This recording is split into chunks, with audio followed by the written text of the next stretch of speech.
আজকে আমরা দেখব তৃতীয় পর্যায়ক্রমিক মূল্যায়ন 2025-এর জন্য দ্বিতীয় শ্রেণীর গণিত প্রশ্ন, যেখানে পূর্ণমান 50, সময় রয়েছে 1 ঘন্টা 30 মিনিট।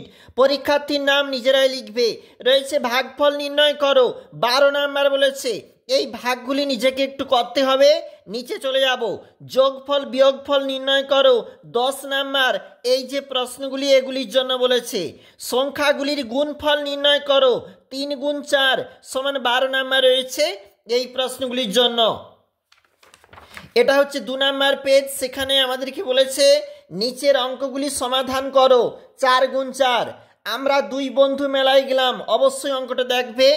1 কাপ চায়ের দাম 4 টাকা 50 পয়সা, খুবই গুরুত্বপূর্ণ অঙ্ক। একটা ধোসার দাম 20 টাকা 50 পয়সা, এটাও দেখবে।